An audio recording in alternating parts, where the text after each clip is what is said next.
Hatha Yoga Nusasana. This one will be a little bit more scriptures and shadow work, pointing to the inside. It is said in the Gnostic text, the books that were removed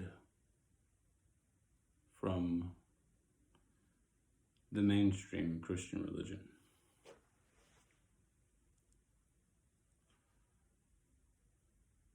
If your leaders say it is in the air, then surely the bird will precede you. If they say it is in the water, then the fish will precede you. If they say it is in the earth, then the worm will precede you.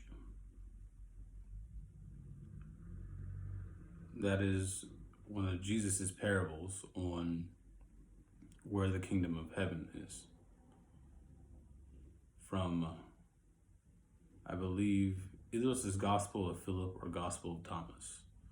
Those who carry a lot of weight. Then we go to Matthew 6:33. He says, "Seek first the kingdom." Luke 17:21, the kingdom comes without observation. Once again, pointing out you won't be able to see it in the air or the bird.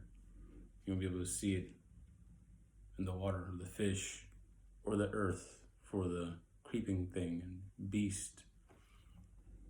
Then he says, the kingdom of heaven is within you. Within you. The whole action of yoga is about going within you.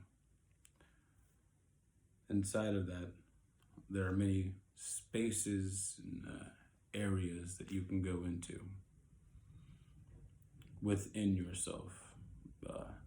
There are various meditations that one can do. And also, you can just go in yourself and wait, and then you'll see things. So there are various ways of accessing this plane of information.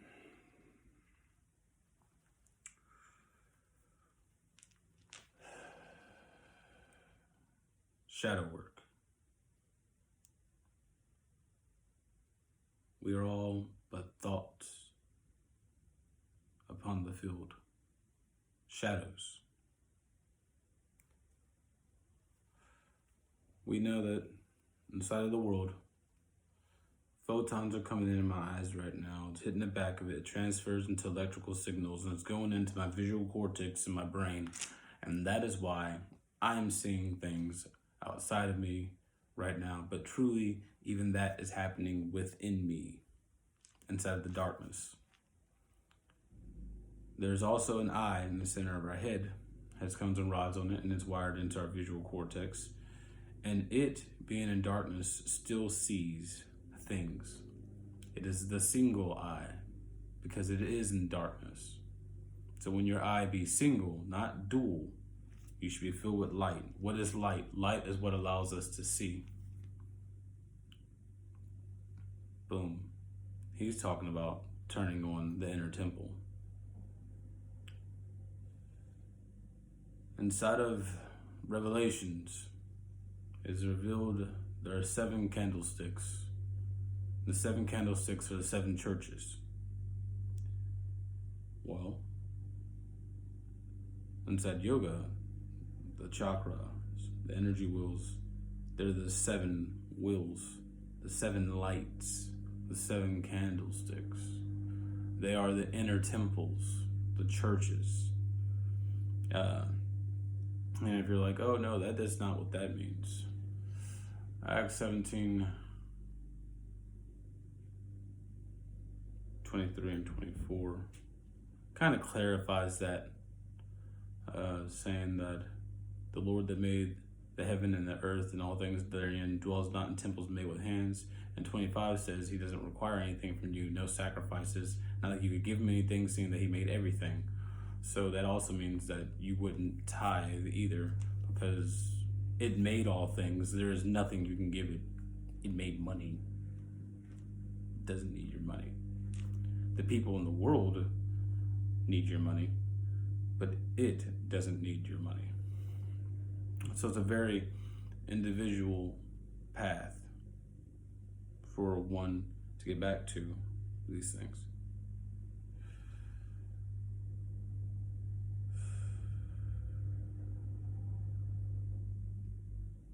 Shadows, retracing thoughts. Oh, yes, so we're but an illusion. All this stuff is happening within us, and we don't have our one eye. We're not permanent and singular.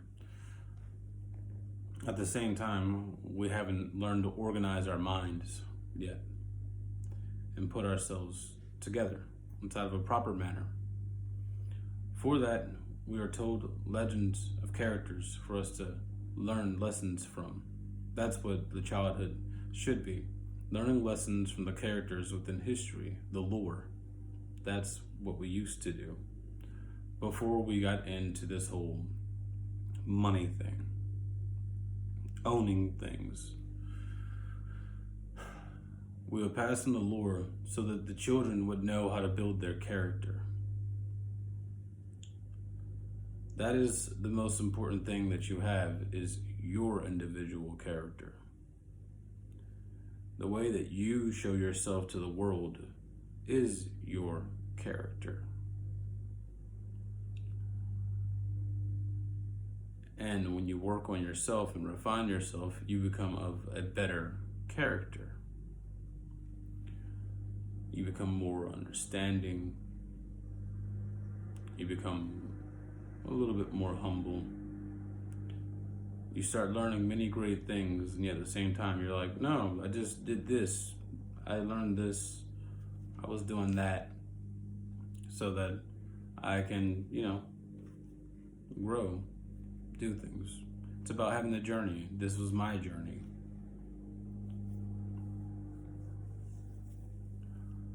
So that would keep them humble. If you used to ask about the Tuat Denan, the people considered them to be gods. But they said themselves, they're like, no, we're not gods. We're just like you. We just worked on some things and did some stuff, and now we're this. They're a spiritual entity. It's harder for people that are still attached to the fleshly world, carnal things, material things, to understand having things and not letting them own you versus them owning you. A lot of people still let the flesh world own them. And that can be experiences that they've had that they didn't want to have. That could be any number of things that functions as a trauma within the self. The self is the individual you.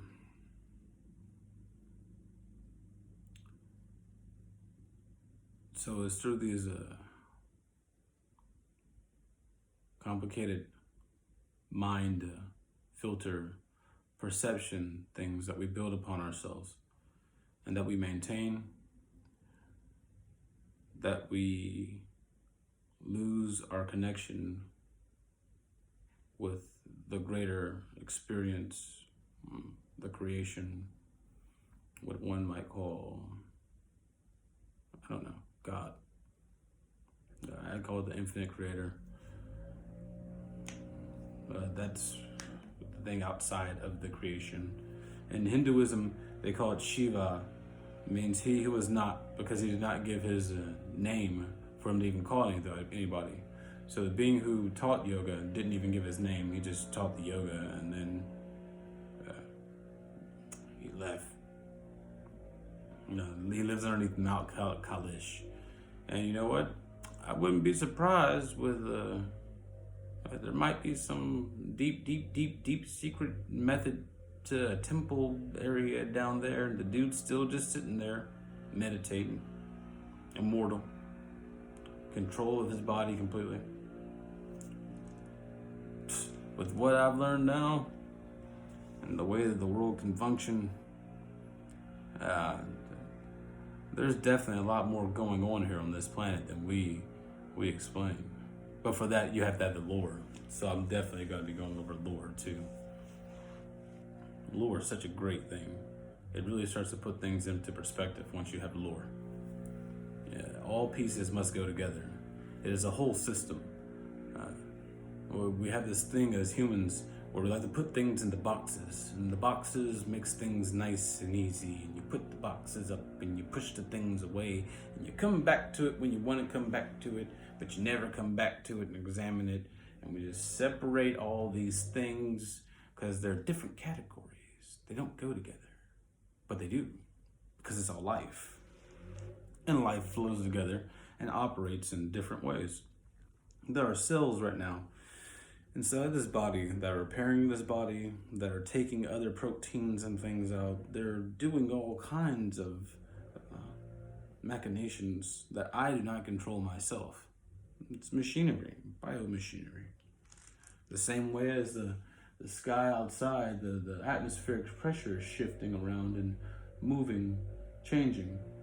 The world sets, moves through the universe on a clock, the precession of the equinoxes. There's much to be known and interlinked. Things like astrology, planets. Planets have their own vibration. They make their own sound. They put out certain things inside the ethers.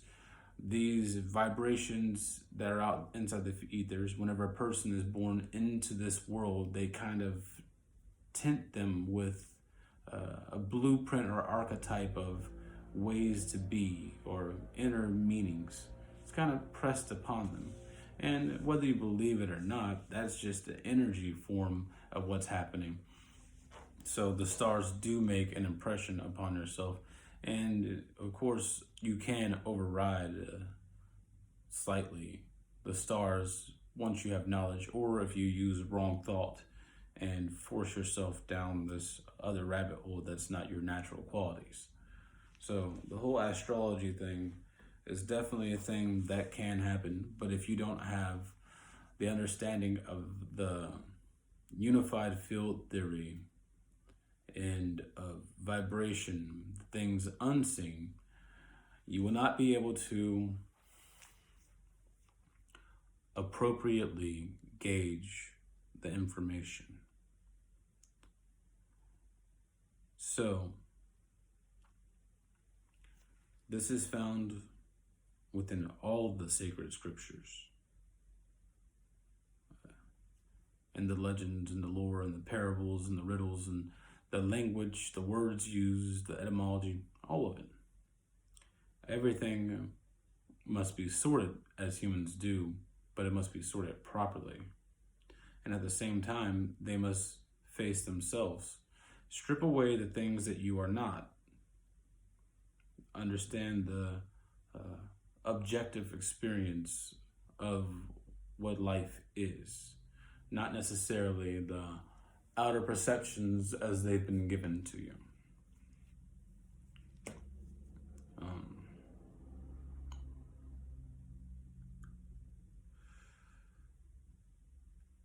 Shadow work. The only way I can give you that is to give you my shadow work, so you can see as an example. Now, mind you, my shadow work got pretty dark because of all the things, astral projection and seeing things at night. I mean, I asked to see what was really going on in the world so that I may know, so that I may be all this, you know, I was like 12, 13. I'm like, yeah, I'm gonna go be a warrior. I'm training now. I've felt energy. I'm gonna do this. I was not ready. I was a fool to ask that question. But it did. I was like, this can't be real. I'm losing it. It's gone. Woo, gone. Now, there are really the cults that are here doing these things. It's a real issue. As well as children going missing, women being hit, young ones ending their own life, people that are hungry, people that are naked, people that are lacking shelter. With all of our technology, we could be so much better. This world doesn't make sense.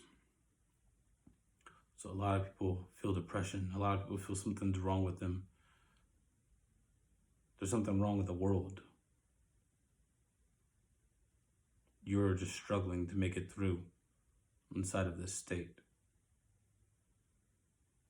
As I did. But there is ways to do things. But we have to come together first, which means we have to do shadow work. You must clean your insides. You must build your character. You must come to know who you are and who you are not. So, when I teach my students, the ones that I have taught, my techniques, which I'm not giving you all my techniques, but I will point you to the basic spaces, because freely it is given, so freely shall it be given, returned. All the information for this is right there, right inside the book. All the different books talk about it. Even the Bible. The reason why I focus on the Bible so much is because so many people know it, but they don't know it because they don't comprehend life. What are we? What do we exist for? Why did all of this happen? Shadow work exists for that. It's a lifestyle, in a way. Constant contemplation. Like I said, when I was a kid, meditating. Walk, meditate. Go to the forest, meditate, use energy. Go home, meditate, use energy. Upstairs, walk inside circles, use energy. Lay down, use energy. Go into my closet, close the door, sit there. And when you do that, I got that from Matthew. It's the first thing I did ever. I was trying to, when I was a kid, I was 10, and I myself was trying to die. But instead of like wanting to cut myself or something, I was like, nope, I'm going to shut the body down. I'm done with this. No more. Bye-bye world. F you. I'm out. So, go into my closet. I went to the Bible. I flipped. I do random flips, you know. If you're picking up a book and it's like some type of spiritual text every now and then, you just random flip it open just to read something, you know. Or if you feel you're in a time of need, people go to their script and random pick and they read something. Maybe it means something to them. Something, put something in the head. It's you know, people like the Lord speak to you like that. A lot of people have beliefs like that. So I was 10, opened it up, Matthew 6. Reading Matthew 6. When you go to pray, be not as the heathens or something like that. Go into your closet, shut the door, and pray to your Father in secret. I'm like, well, you know, I've been reading the Bible. I'm like, well, the kingdom of heaven's inside of you, but they're all saying it's up there, but they're saying it's inside of you. And no, I refuse to be here anymore. So I'm out of here. I'm not going to go pray to him. I'm going to go die. I'm done. Dunzo, 10 and done. So trust me, kids, I get it. I get it. The world can be a heavy, heavy place sometimes. Not that you want to take all the things that are put on you. You can't speak back. You have no opinion. You just must do what you're told. That's the way that it's forced upon you. That these people living this crazy lifestyle where the world's falling apart, that they all know the answers and that you just need to know your place. Yeah. Or you're not cool and people come against you. Trust me. I used to wear glasses. I used to be in a club called the Distinguished Gentlemen when we come in every Thursday with black slacks, white long sleeve shirt, and a tie. I was at science fairs, won stuff when I was little. One of my nicknames is Professor X. As a child. So I completely get that whole bullying, betrayal by friends, the hurt, the anger. I know why some people switch to Wicca, because they feel the need for power so that they can fight back against those who've done them wrong. I understand how all these things arise, or most of them. I try not to be judgmental so that I can be able to better see the world clearly. I need more input, more data. The more data I have, the more I can begin to piece together the things that make stuff happen and the filters that people put on themselves. So, I definitely get it. I went into the closet and shut the door and proceeded to start breathing really deep and really slow. I was breathing out more than I was breathing in. I was trying to die. I started to feel the magnetics in my body and I started focusing everything all in one spot. And it was like my body pulsing. And then came a light. And it was like I saw an image of me shatter into all these, like a mirror, just shatter into all these pieces. As I was picking up the pieces, they all didn't reflect me anymore. And I was like, what is this?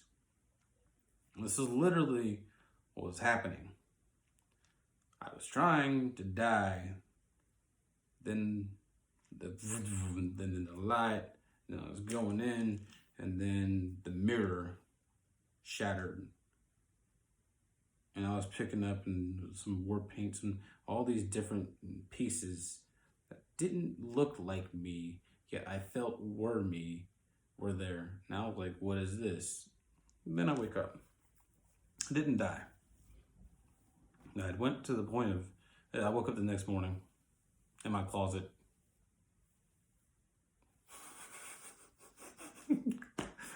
I was done. I was really done. I was trying to.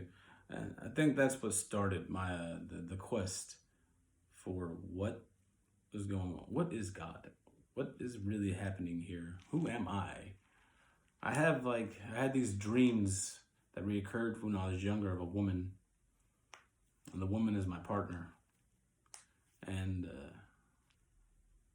it was like I was someone else. I wasn't me, but I was me in a different form.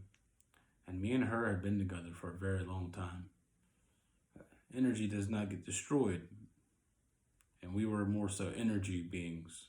Yes, we show bodies and stuff like that, but we could transmute ourselves to light inside no second. It's not a big deal. Inside that realm, that's more of the mental realm. I guess it's the next resolution up. So I went ahead. She went before a council. We had a daughter. And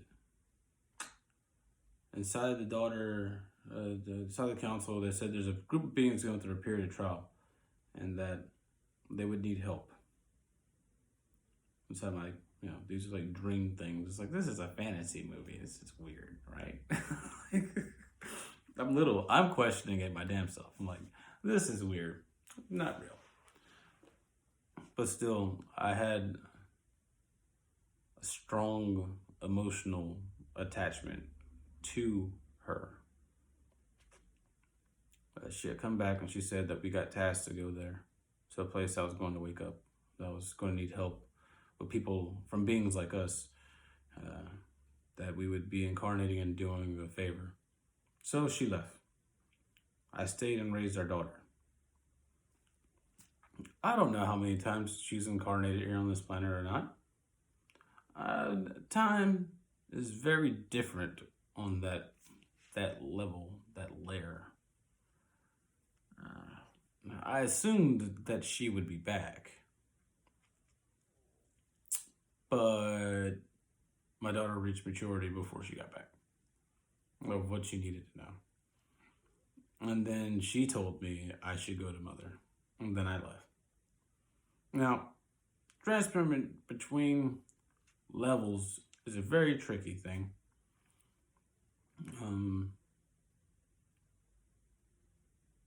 From what I've been told, on the higher level, you have to break down all your stuff. Whatever makes you you, you turn it into just pure energy. You keep none of the astral self about you, and you become like your light. Then there's central nexuses, which are black suns, as he called it. Here it's called black holes, or also the sun, because in Sim Herman's physics, he's been showing that in the center of the sun, he believes there's actually a black hole. And that's why you see those dark spots there, because that's the black hole seeping through. But the sun's like a massive energy that's out there. It's really interesting. You have to watch his work. I don't even know if I explained that right, but I'm pretty sure it's somewhere along those lines. Fascinating stuff. Well, you go into it, and as you go past the event horizon, everything starts breaking down into pure frequency, mathematics, geometries, and at the center is singularity. Now, singularity breaks physics because in the middle is constantly going and constantly dense. But when you sit here and think about it, meditate on it, a black hole, see it all being pulled in the center, you can feel that thing pushing back, that domain pushing back, which is singularity, which is infinitely dense and infinitely compromised and infinitely flowing and everything. As you're traveling through the event horizon, you align your frequencies for your own inner being. And this is stuff you learn through practice and meditations.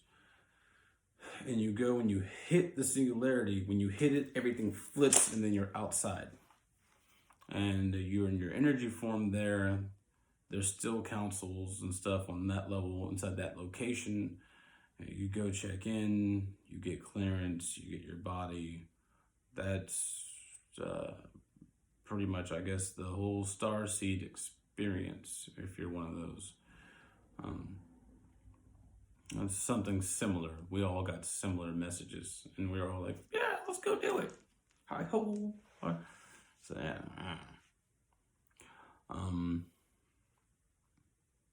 Yeah. So, I have memories of my partner. That's what kind of was there when I was a kid. And then I had that whole experience when I tried to die. So something was going on, and I needed to figure out, what is God? What is this? There's something that I knew that I've forgotten, but I used to know. And then I forgot that I even had that question.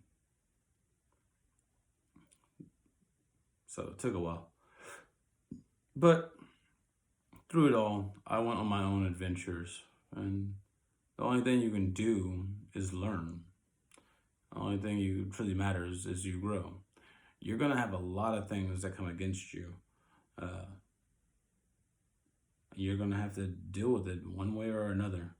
Now, The question is, are you going to let things outside of you influence the way that you feel inside of you? I couldn't understand that when I was young. It wasn't put inside proper terms for me. The things of the external world do not have to affect you and the things on your internal world. Those are two separations. You can work out, you can eat proper. You should learn about your body and how it works. Like, this is a machine. What does it need to run? Is the current understandings proper? We'll have to explore that because, well, various diets are used for various types of activity and things that you're seeking to do. That's the importance of when you're going into deeper methods. And this is discussed inside Ayurvedic medicine. So we will be also covering some stuff on Ayurveda. I'm not extremely familiar, but you can say we will learn together in that aspect. You must know how to control your body, but you can't do nothing about the way structures are shaped. Well, I mean, technically you could work out your jaw and make this get more sculpted with your muscles, move the whole face more, engage that. Hold your tongue back and pushed up on the hard palate, right between the hard, soft palate area. It should always be up there. This pushes your facial structure out some. It's called mewing, and it'll cause your face to be more broad, and your chin, your jaw will become that stronger square chin, vice a weaker narrow chin. And it also, you do this when you're young, the Inuits and all them, they did an experiment and noticed that they didn't have any problems with their teeth. And then they start eating normal diets and they start getting, started eating westernized diets. Their diet was a normal diet before Western people came there. And then their teeth got messed up and they started having all these jagged stuff. And they were like, why is the past generation's teeth perfect, but these people's generation's teeth isn't? Is it something that's going on within the environment? And they realized that the food that we eat isn't strong enough or tough enough for us to have to chew and really work out our face muscles. It's relatively soft and squishy. And that makes our face shrink. We don't get that strong jawline, and we also don't hold our tongues up and push that out more inside the natural position. We lay it on the front, your tongue. Yes, even your tongue. When it comes to doing this, you must also be aware of your tongue and the things that you're doing. The tongue will rest on the lower part of the mouth, on the teeth, or up on the front for people. There's different places they rest their tongue that actually will affect your teeth. So you want to keep it away. Your tongue's a muscle. You want to work it out, so you push up and make that muscle push up. And you keep it up there. This is normal. Your mouth is closed. You don't need to use your tongue. You store your tongue upwards towards the heavens, not downwards towards the beast. What? And you actually do it and it makes your face become more attractive? Oh, it takes time though, especially if you haven't been doing it right and you weren't taught it when you were young. But since people are still growing, and still even once you're grown, your body is constantly reproducing cells all the time. So it does change out over time. So by doing the practices, you will eventually change out your cells and force the things to go. It just takes longer because you're not growing as rapidly. It's a preservation type thing at this point in the game. Yes. It's a preservation thing.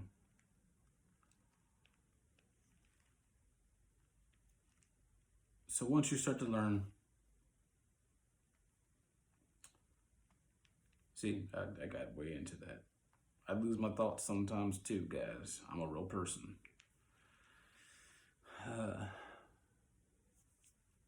Once you start to get into that,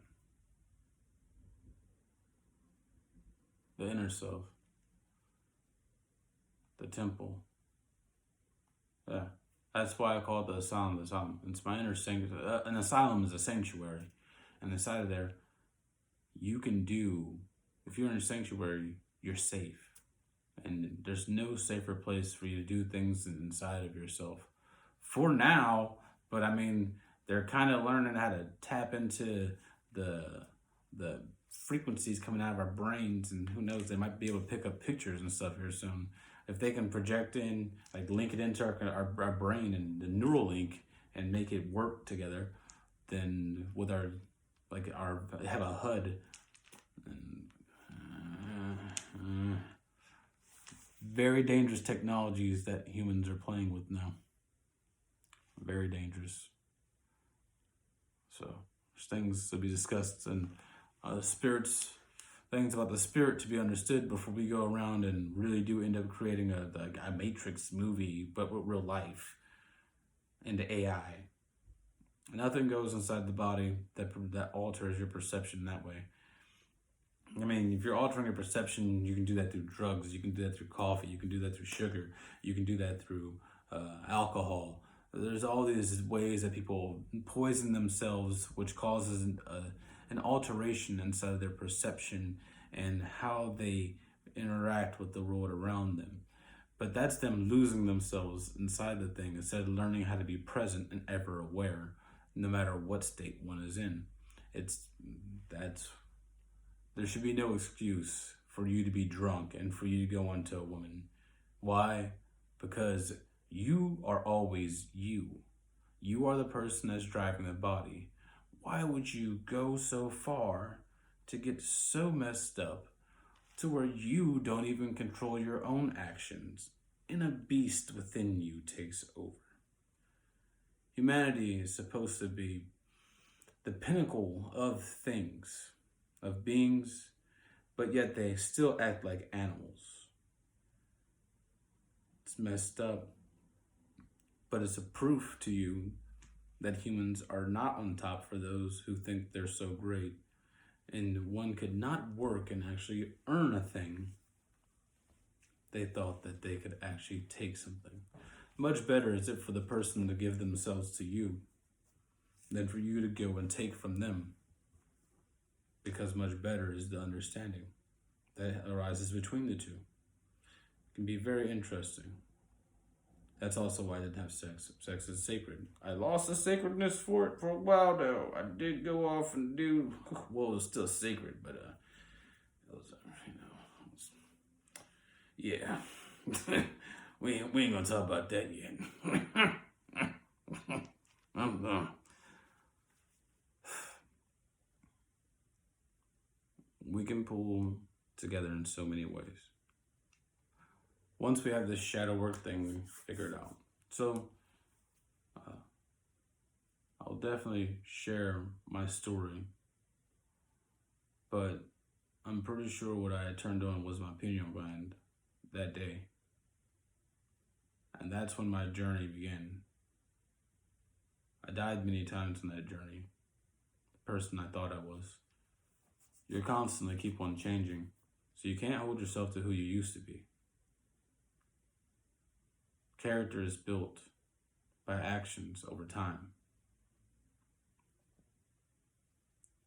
So, it is necessary to be mindful of your thoughts, because your thoughts, as you think, you do, you become, you act, and as you act becomes your character. It's time to be mindful of what type of media you consume, what you're putting into yourself.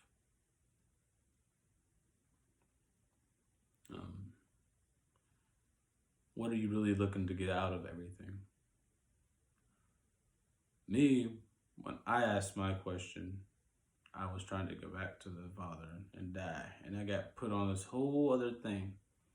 And it was dark. It was brutal. It affected me, most definitely. But still, at the end of the line, even whenever I turned my back on the infinite creator and was doing my own thing, still sat there and watched and sent around unnecessary challenges. All things move forward without being known. You feel how you feel, but things will happen. And when you start to understand the flow of things, you live within a flow, and you're able to see clear what you're supposed to do, how you help out, how it flows.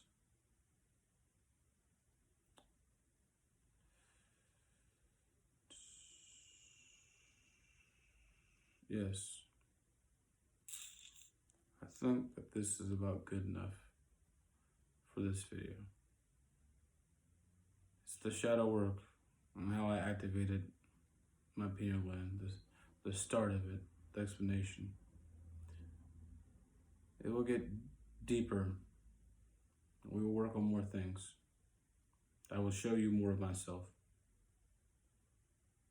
But I'll also show you more of the things that I found in relation to all the things of the self. And through this, my experience, hopefully you find something that resonates within you. I aspire to inspire everyone to be their highest ideal. They say life is a game, and all of this is a stage. So be the character. Make your character. Build your character. And play the game. And if we all reach for our highest ideal, then together as one, we can make a choice. We would realize the truth. It is always about our choice. We have the choice to come together, or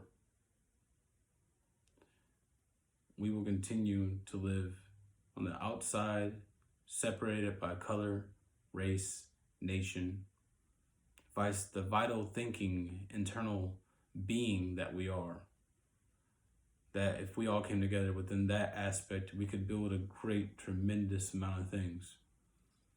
And we would all be contributing. They want to force a global order of slavery.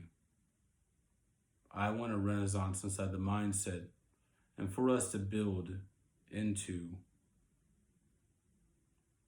a oneness where people of different kinds can flow together, where a person who needs to learn their knowledge can travel to the places they need to go to learn their knowledge, for a spiritual lifestyle that leads to deeper understanding of science, math, speaking of things true, not out of ego, needing to be on top of other people and make money.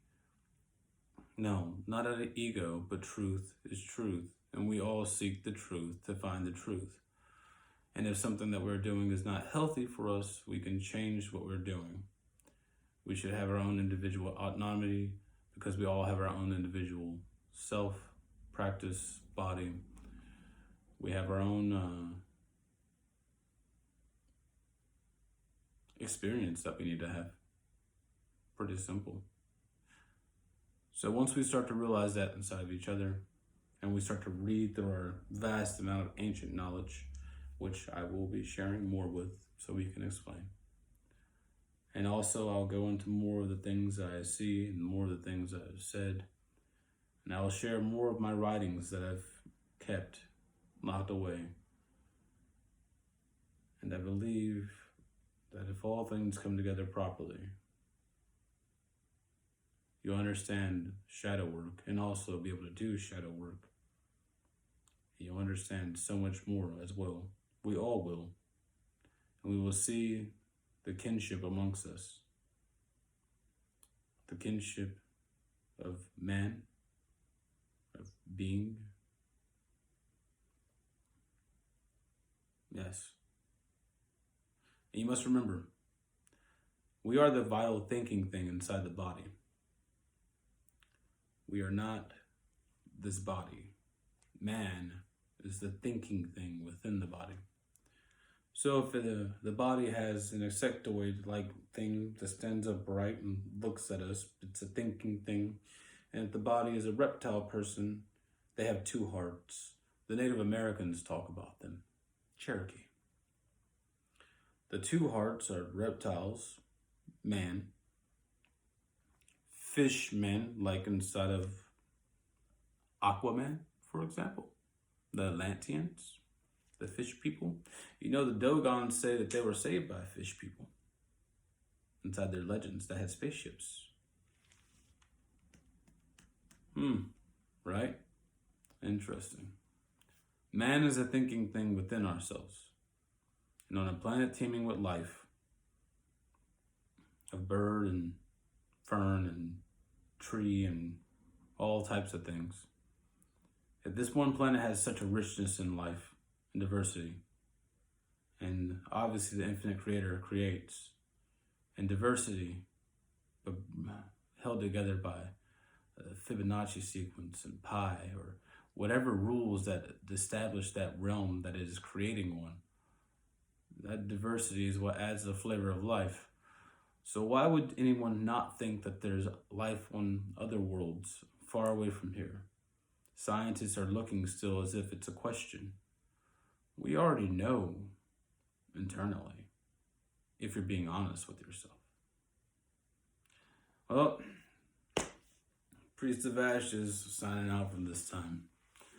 I hope you learned more about shadow work from my sharing, and I hope that you've learned more about the scriptures and holier things as well.